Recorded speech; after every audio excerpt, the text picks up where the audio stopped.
Đúng rồi bạn ơi. Em một luôn, em một luôn. A1 đây này. A1 đây này. Nó kích da đen quá. Cái con rào cái đầu quá. Mu nè. K2 đủ, K2 đủ. Vuông K trừ 44. Dưới K1 vuông K1. Trừ 44 giữa K nhà mình. Dưới K.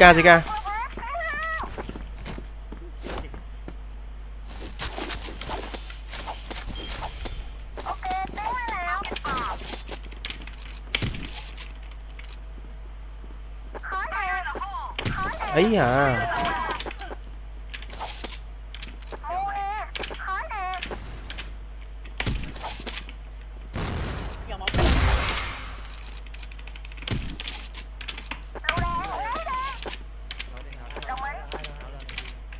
Quá bình thường. Lồn má, không bê vô hai. Rồi, Lựu đạn né đây. Bê vô 4 luôn.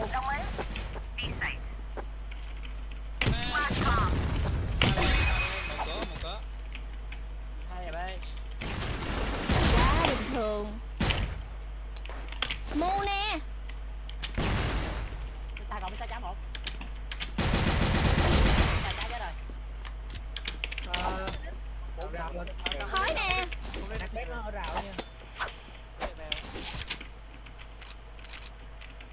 Ai bên nữa. Khói nè. Đi chơi rồi. Này rào làm cuối á. Ở nhìn nó. Lỗ đót.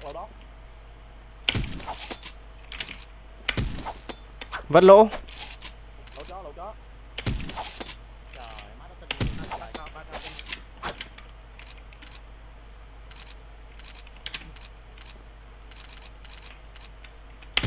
Ấy.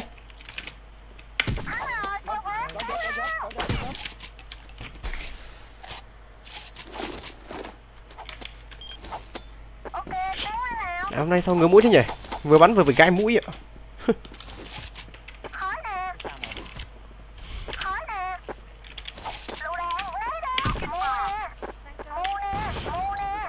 Lựu đạn né đi.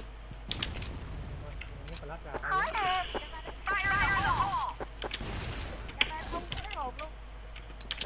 Khói nè. Vâng cái gì vậy?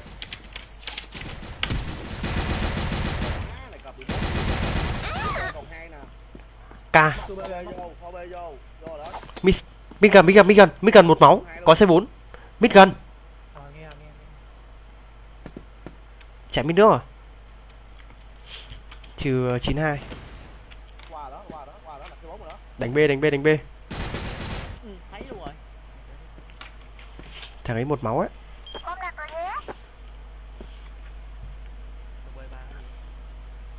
Một cầu. 1 máu vẫn sống. 1 máu. Ngã nó qua một mấy rồi.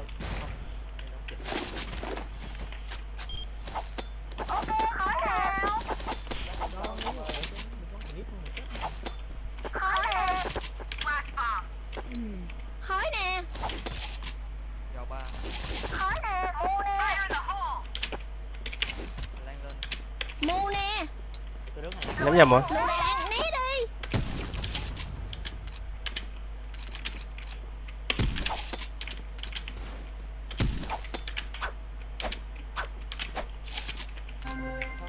Giữ vị trí.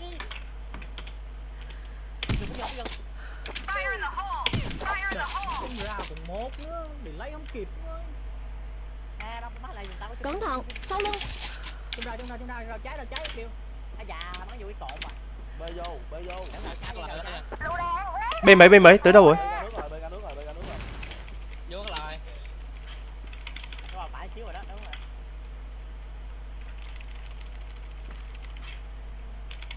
Đánh gì vậy? Làm về nát rồi. Mẹ nó ao hết mẹ rồi. Nó lời về. Chơi.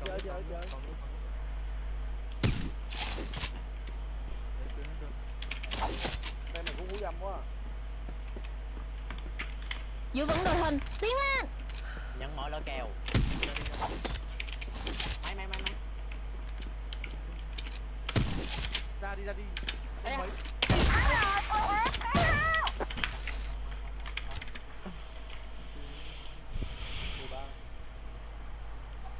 Quá hay lòng quá. Nó đâu rồi? đâu. Tên kia mình sao giờ đi đâu rồi?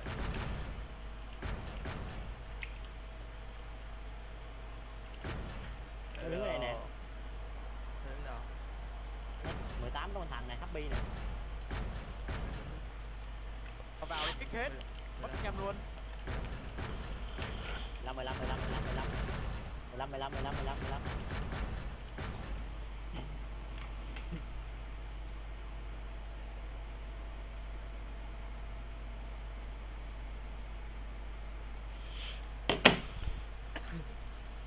Đéo đâu, qua thằng vậy. Trời ơi. Đã đủ đâu. Đó, đang bảo kìa. Đổi cái bản tên giống người chứ ơi. Kích trời, mấy lộ nó kích trời kìa. Thằng hả? Nhiều vậy? Đang bắn hay mà. Rồi anh chịu nữa chơi. Cái này rủ mình đánh 8 vì Ali chứ nếu phải tụi mình lên. Hiểu không? Bây giờ hỏi Ali đâu. Ê, Anh Gì? anh đâu có quà cho mày nè. Gì đó? Quà đít áo bài dắt. Đây đó tao qua. Quà cho kêu mày khách hàng nữa đủ quá. Thôi làm trận đấu đơn thì nghỉ đi. Chứ bắn thêm 88 nó lâu quá.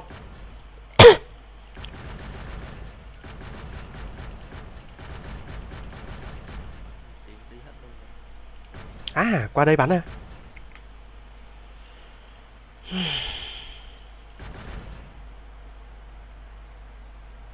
Qua bên đây bắn. Được đấy.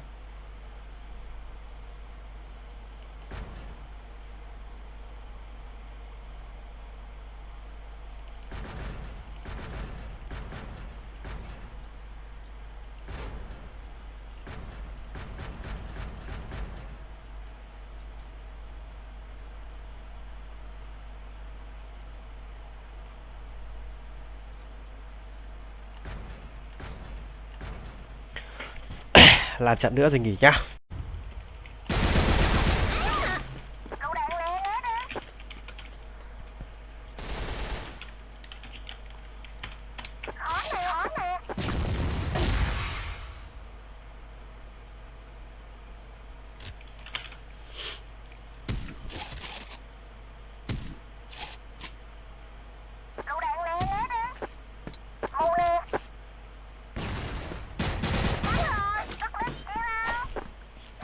Hay. Nốt trận này nghỉ nhá anh em ơi. Ôi, bắn 2 tiếng thôi.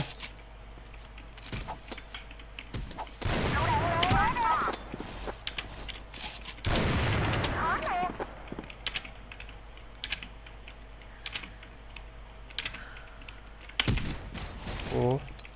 Khói nè.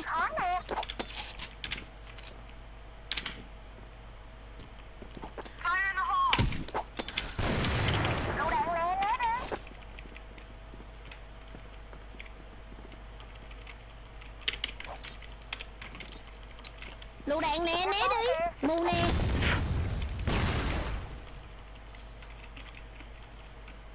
Ủa, 2 thằng. Đủ má 2 thằng.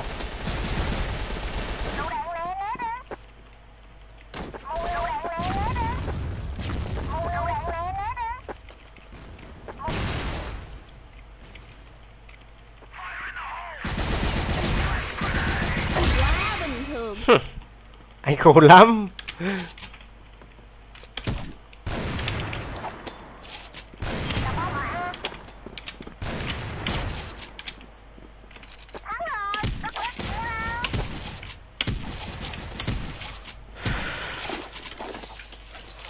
À, hôm nọ thua mấy thằng 7R này. Ôi, trúng chân rồi kìa. Khói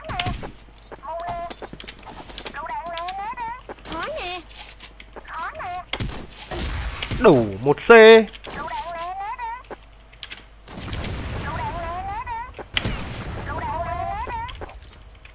UHL3 á.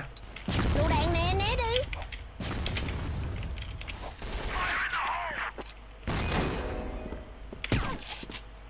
Khó nè. Ngu nè.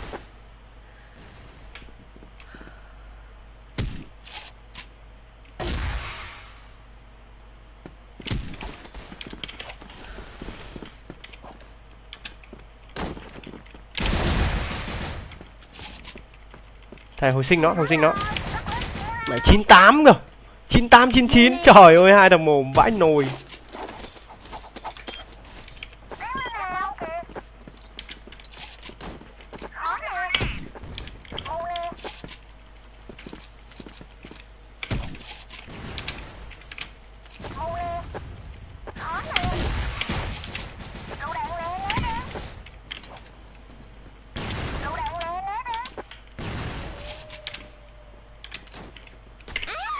Wow. Nhà B.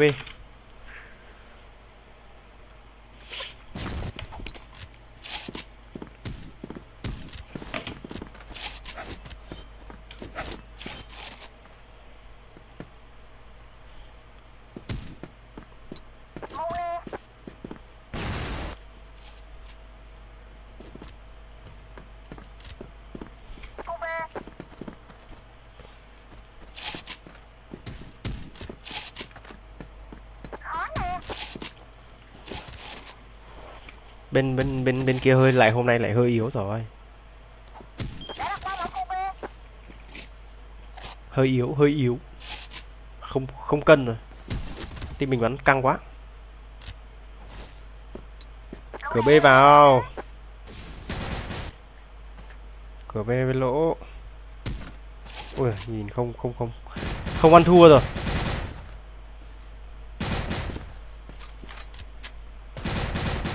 Nó gỡ rồi, gớm khổ.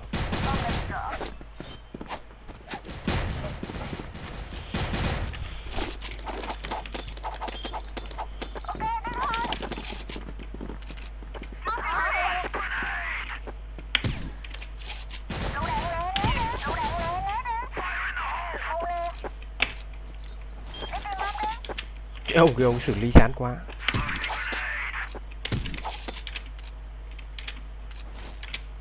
Khó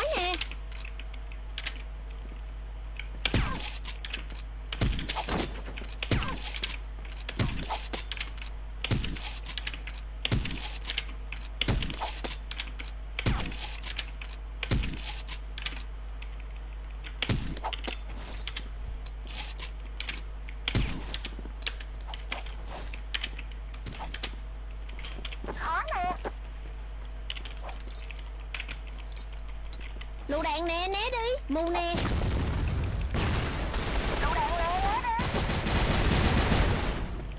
Đây đây.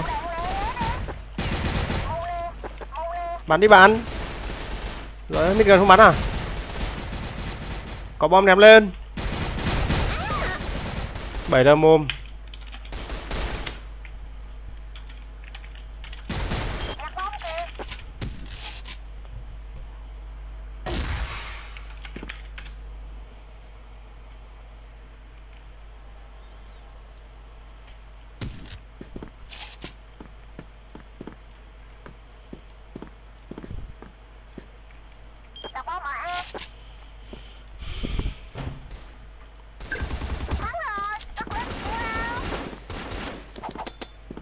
Trận này bắn toàn mồm thôi.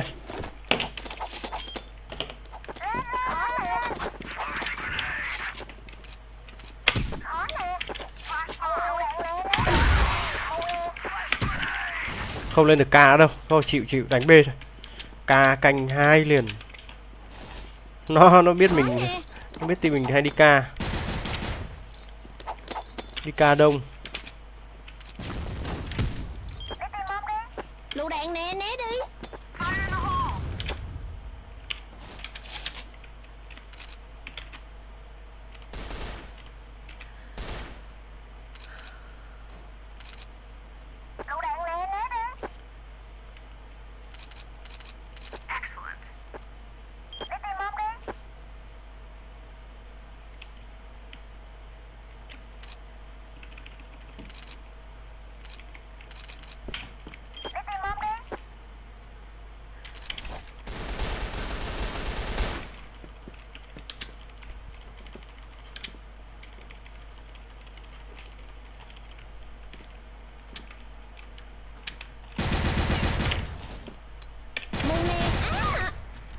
vãi nhỉ.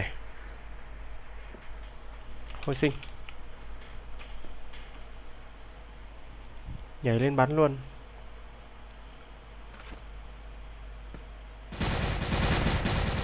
Ui, cọp kinh đấy.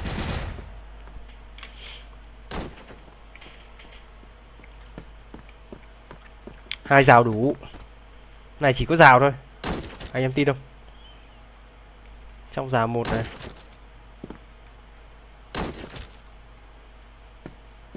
Đó. Một mít à? Khó.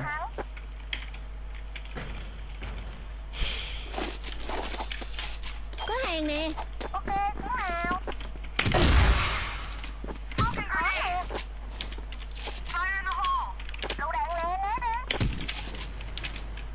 Quá bình thường. Bịp. Quá bịp. Lựu đạn nè, né đi. Khói nè.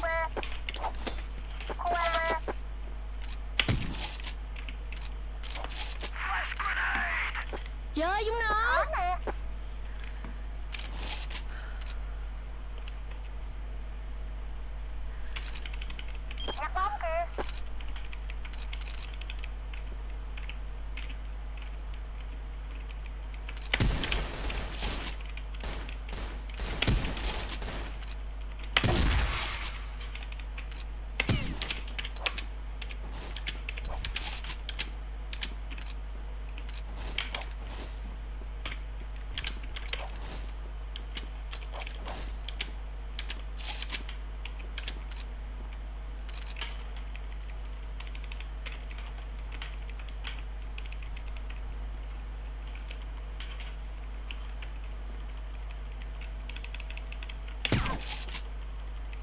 Hai B rồi.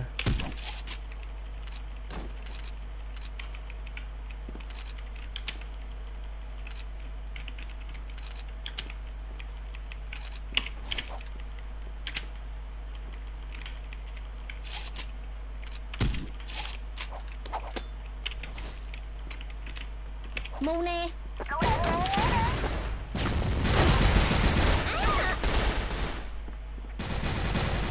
Ui ông ơi. Làm thế. Quá đỉnh.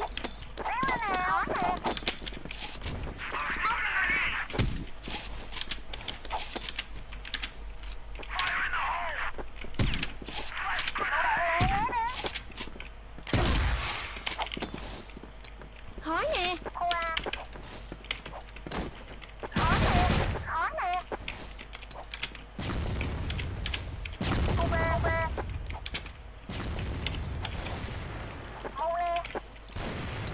Lựu đạn nè, né đi. Ôi giời ơi. Mù nè.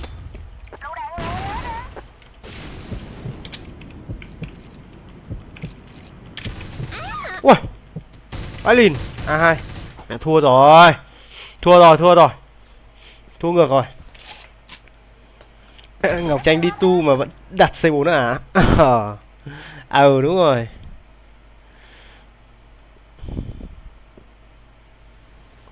Hai thực sự.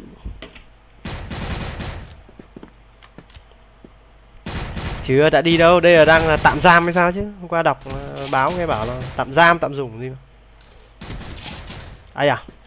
Hay ông ơi. Ui giời, quá hay.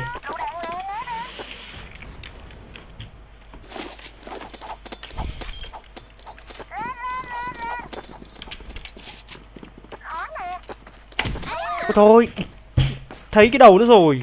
Thấy chữ đỏ chứ không phải thấy đầu. Bọn cái bên kia chủ quan, thế là nó clear. Wow, bên mình toàn các siêu snip thôi. Bắn kinh vãi.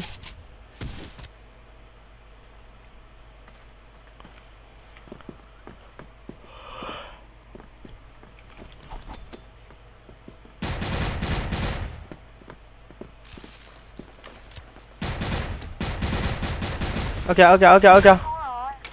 Ông A Phát bắn cọp kiểu gì ấy, 2 lần rồi đấy. Trời ơi.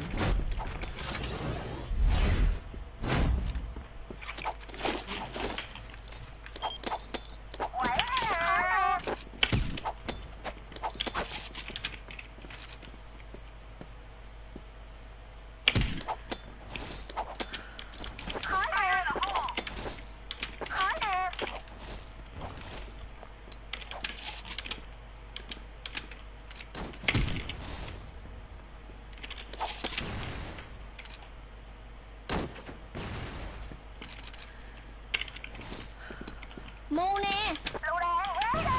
Khói nè. Đi. Ca không anh canh luôn. Tôi tưởng là thằng đồng đội ở dưới ca cơ.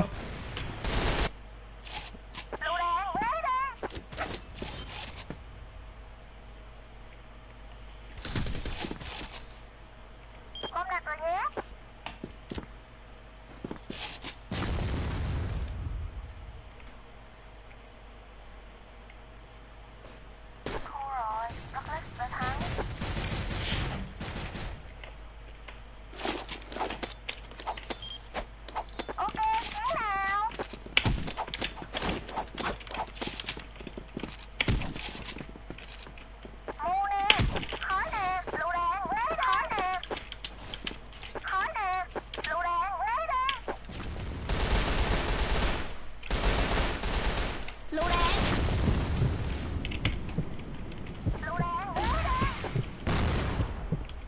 Tốt.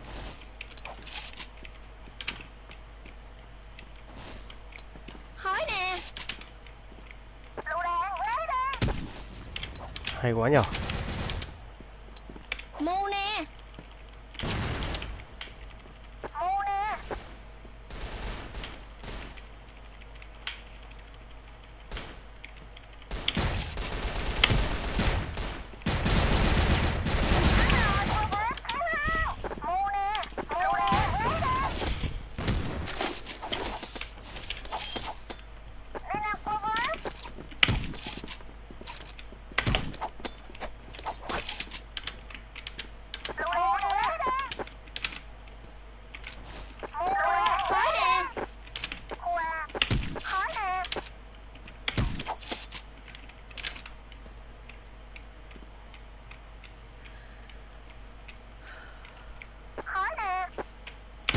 Rào lên kìa.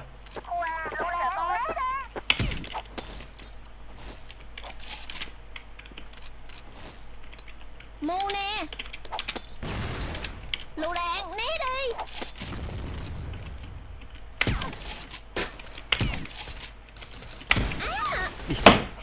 Bắn luôn vào đầu. Cay vậy.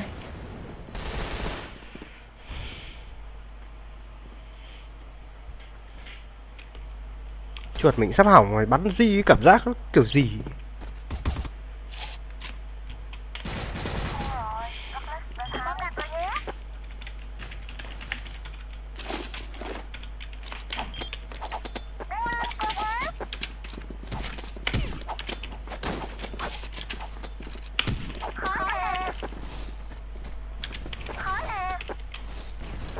Mù nè. Khói nè.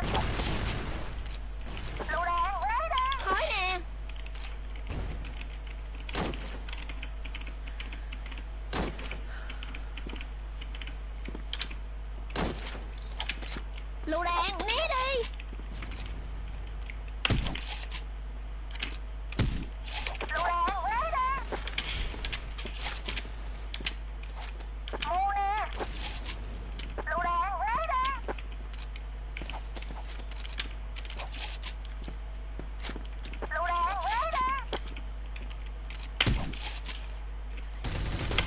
Để rào 2 này. Dốc qua. A2.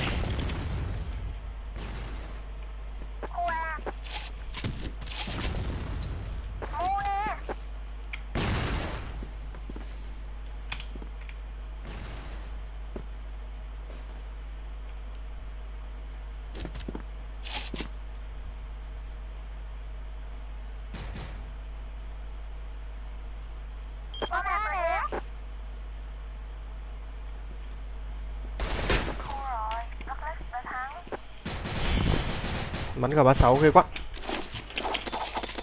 Thua rồi.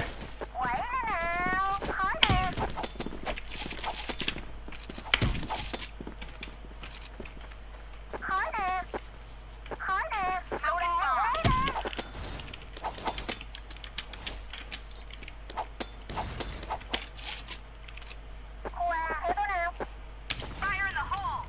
nè.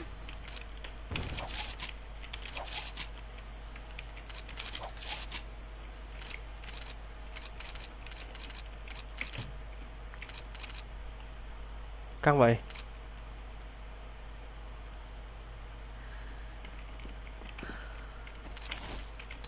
Mu nè.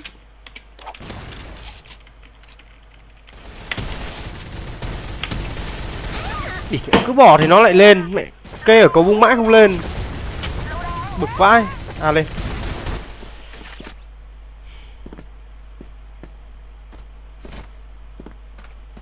Tham minh ghê thật.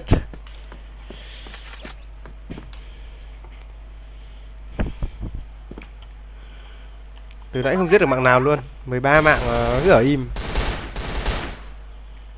Vãi thật.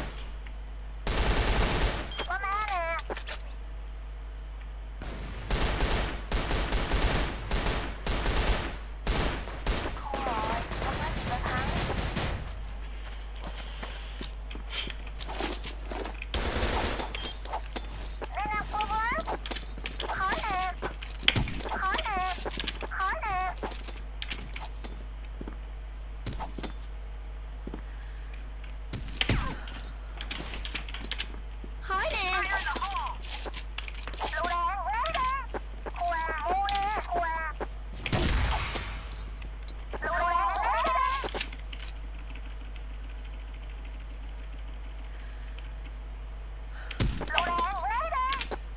Lựu đạn né đi.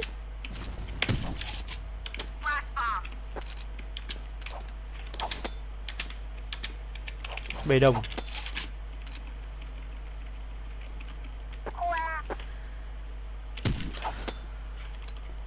Mu nè.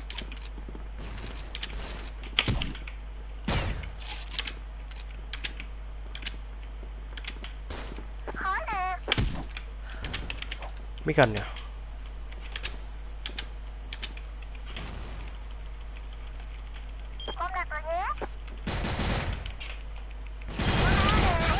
Ôi xả cọp kinh thế.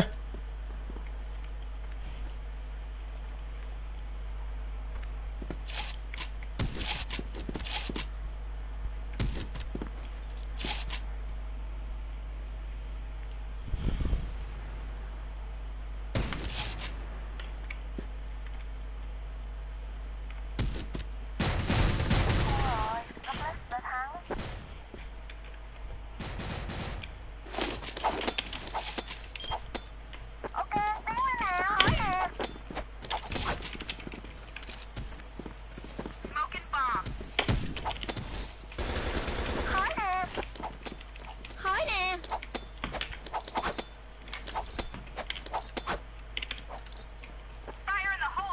Khói nè.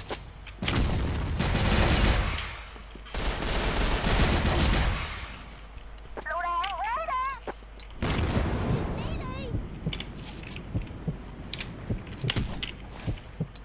Mu nè.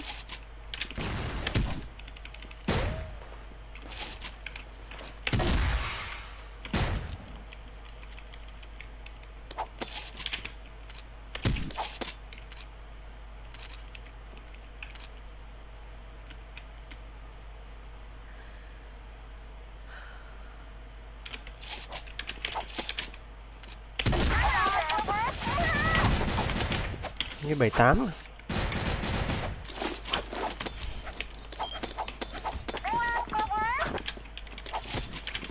Khói nè.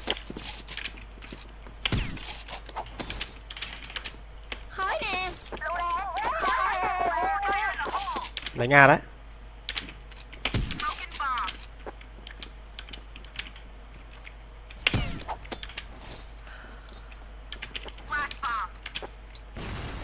Lựu đạn né đi.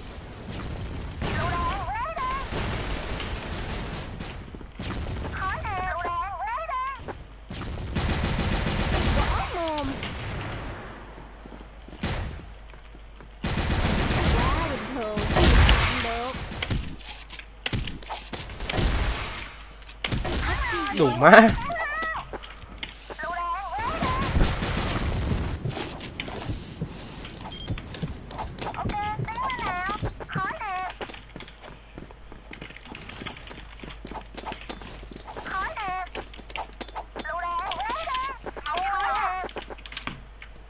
Im chờ tôi.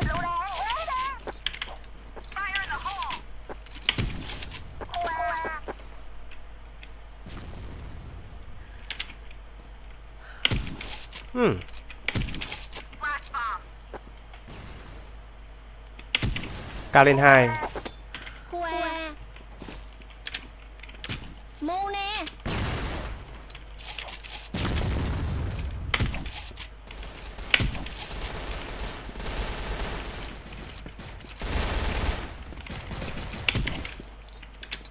Lựu đạn, né đi.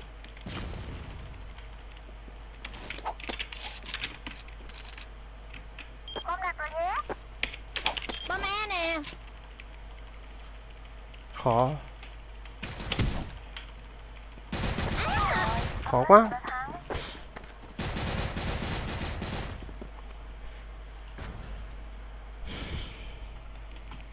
Anh có bắn nick không anh? Có em ơi. Đọc phần bình luận Kim nhá. Chào Cường nhá, chào Hùng nhá. Vào muộn thế, nghỉ rồi.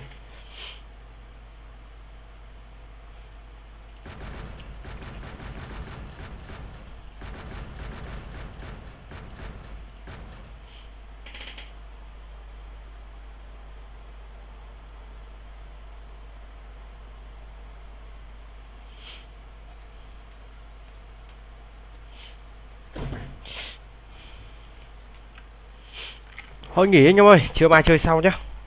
Tôi đi việc tí đã. Trưa mai bắn nhá. Mình nghỉ đây.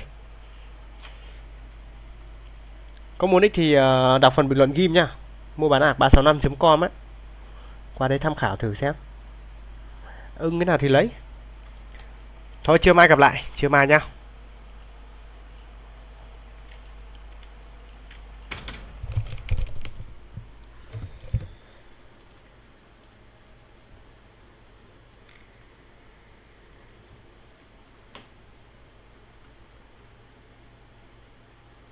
Venue to do it.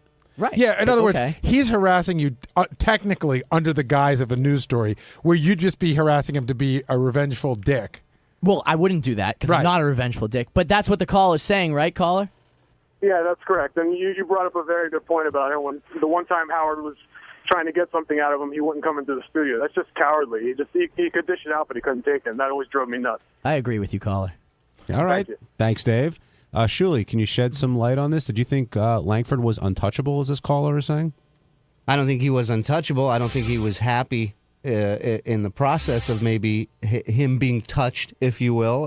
But he didn't show that very often. When people picked No. on him, it seemed to roll right down his back. Was it different when he went back to the newsroom? No, you know what? Steve, I learned a lot as far as reporting from Steve, but look, he was a weird guy. I mean, he was the type of guy that had his, book of like morals of the way you should do things. Didn't really talk to you about them. So when you kind of fucked one of those up, you didn't know because he just didn't talk to you for a while. So that was a weird thing about him. But Did that happen to you? with me, yeah, he got pissed at me. Like a few times. what's an example of like, wow, this surprised me that he would get pissed at it? It wasn't like a joke or anything. It was just work related, something. It all centers around the news. That was his pride and passion from the second he opened his eyes. So if you didn't do something right with the news story or something, or it was, you were making more of a joke about something that should have been a little bit more serious, I think that upset him at times, which was weird to me because. But you say Steve's a little bit weird. I mean, He's a lot weird. Who here isn't a little bit Absolutely. weird? Everybody's got their quirks one way or the other. And that's what made him so great was that he was just so into what he did and the sound. He treated it so seriously, and it was great. Carol in Philadelphia, welcome to the Wrap-Up Show.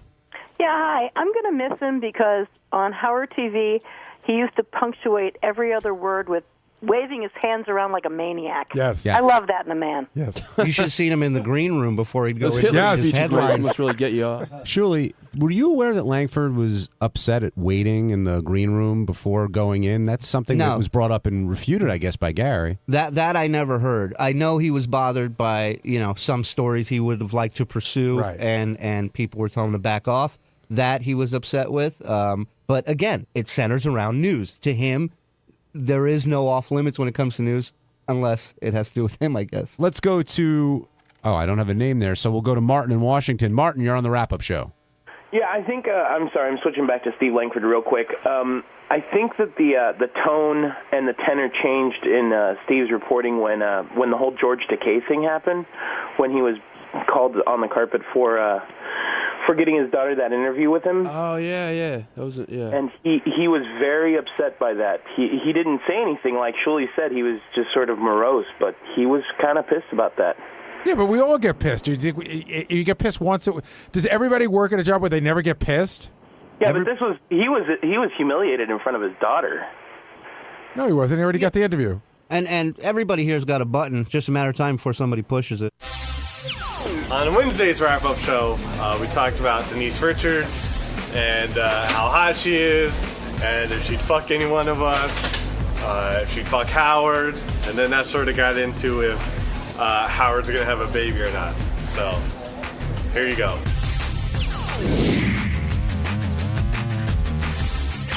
I want to start off with Denise Richards, who everyone I think is always smitten by, and Gary, she never disappoints. I don't know. I have to say that I have a thing for her, not only because she's really pretty, but I like her. I was saying to a publicist today, the first time she came on the air, I really didn't have an opinion of her at all. I didn't really know who she was, and her appearance on the show, she just came across as so fun and likable. She knows the show, and listen, for what she's been through since her last time here with her ex-husband and all that insanity, I think it takes a cool person to walk in here and say, not only am I going to go and do Howard, but I'm going to go and I'm going to be honest. And she also revealed that the last time she came here, she came straight from the hospital after that crazy dinner and everything that went down with Charlie. I felt so bad for her, too, because she left here at like 9:05, and at like 9:14, Jason gave me, it was like TMZ had reported the whole thing that happened, and then she had to come. She left here and she came back to do a bunch of interviews at other shows here. And I saw her getting into her car outside. I looked at her. She looked at me, and she just goes, "I'm so sorry." Meaning, like, I was so sorry I couldn't give you the dirt. You know, her face is just incredible. Her personality is just so sweet. But I think one of the things that also makes her so hot, and Gary, I bet you feel this, like when you talk to her, don't you feel you could fuck her? She makes you feel like she actually gives a shit what you have to say. She's very nice to you, but she's not superficial nice. She's just a nice person. So she does make you feel. Don't you kind of feel you could fuck her? If you were, right circumstances, you were single, she's single. I mean, I know in my mind I couldn't, but she does make you feel like you could. Yeah. I take it you feel that way, Benji. She made me feel that Gary could fuck her too. And I got to tell you, there's one. Yeah, she does. She looks at you for a second. You feel you could fuck her. And there's one other thing. I generally don't give a shit. And she's hot as hell. When women say that they're not wearing any underwear, because I always think it's either bullshit or a ploy to get our attention. But today it had a very odd effect on me. You cared. I cared. Yeah, what is it about her that makes her so sexy? I mean, part of it's her look. Part of it's like you're saying when she talks to you, you feel it. But is it because those eyes? I mean, her eyes. She has such I call them like it's like almost like it's a real pretty look that it's almost like crying eyes. It's just so pretty. But what about her willingness to talk about practically anything sexual that she's done? JD, that's got to be appealing as well. Of course, especially from her. She's hot. You like knowing that she likes to get fucked from behind. And she does it in a real sexy, feminine way. Yes. I think Tila, I found hot too, but it's a different kind of thing. Like it's almost like I fuck, and just Denise is so sexy about it. Well, her thing is like, yeah, I enjoy sex, but why shouldn't I? I'm a human like everybody else. Like I think Denise, she says it in a sort of, she's a ladylike way, but you know behind closed doors she's a dirty girl. So that's how I feel. You know that for a fact? I would like to know for a fact. Did you feel like Benji was saying when he was talking to her, he felt like he could get her? Do you think you could get Denise Richards? No, she's beyond guys who watch TV for a living. She's after rock stars and like here's a perfect stars. Here's a perfect example. I'm in the green room and she says to me, "Oh, Gary, let's take a picture together." She gets her camera out, so I take off my jacket. I'm trying to look as good as I can in my Jets T-shirt, and she really hugged me. We took a picture, and then she tweeted it, and I retweeted it immediately. I never tweet during the show. Today, I just hit the retweet button, and it looks like she likes me. You sound smitten, Gary. I am. I am. But you're also in a power position. You know what I mean? Like there's really no power with me. There's just no power. I'm going to pull really bad clips on you. Yeah, exactly. Don't sell yourself short. You're a major personality. You've got, 110,000 Twitter followers? I'm just saying that, listen, there's a difference between producing a radio show and having a Twitter following, for Christ's sake. I mean, there are people that no one knows that have Twitter followings. Did you I'm talk to her at all about reading your book? I just thanked her for the picture. I said, "Hey, thanks for the picture. It was really cool." And she's like, "Oh, that's great. I enjoyed it." Let's go to Brendan. Brendan, you're on the wrap-up show. Hey, I just wanted to let JD know if he really put his mind to it, he could get Denise. Why do you say that? Well, he's just got to. Any guy can get any girl unless she's a total bitch, and she's not a bitch. She's a good girl. She's got a good heart, and JD's just got to step up with some confidence, and it happens. Well, not to throw JD under the bus, but why couldn't JD do that with Ashley Dupree, who's probably a little more accessible? He could do that with anyone if he put his mind to it and he really wanted it, but he convinces himself that he can't get her before he even tries. Well, with the Ashley Dupree, she had a boyfriend the whole entire time, so there's that. People have been pried away from their boyfriend. Yeah, I know. Trust me, I've tried. They happen again. I have the same attitude as this guy, but then you always get fucking charged with stalking and stuff. It's like, that too, Ben. But I think, JD, you're your own worst enemy in those situations. Listen, first of all, Ashley Dupree and Denise Richards are on different, they're different spectrums, they're on different sides of the stardom spectrum. You know what I mean? No. Well, she's like an actress and stuff, and Ashley isn't necessarily an actress. She's more lesser known and whatnot. And what's your point? Denise Richards has a lot more opportunities. She's got a lot of more impressive guys trying to fuck her, for Christ's sake. Right, but she sounds like very adventuresome and like she's up for a lot of crazy stuff. I will tweet her later today and see if she even responds to a tweet of mine. I bet she guess will. what? That's the only way I can contact her. On Twitter. I don't have any other contact with Denise Richards. Well, that's great because in the old days you'd have to go outside her window. There's that. Do you think Denise is into Howard? In what respect? Well, she said, Howard joked, well, if I was single, I should have called you. And if Howard was single, would they go out? Absolutely. Yeah. JD, you agree? Yes. So what do you think she sees in Howard? He's funny. I don't want to. He's I don't want to say he's good looking because that's a little gay. But, he's attractive. He has a lot. He has a lot of attractive things about him. Powerful. Okay. Got a lot of influence. He's tall as well. She said she liked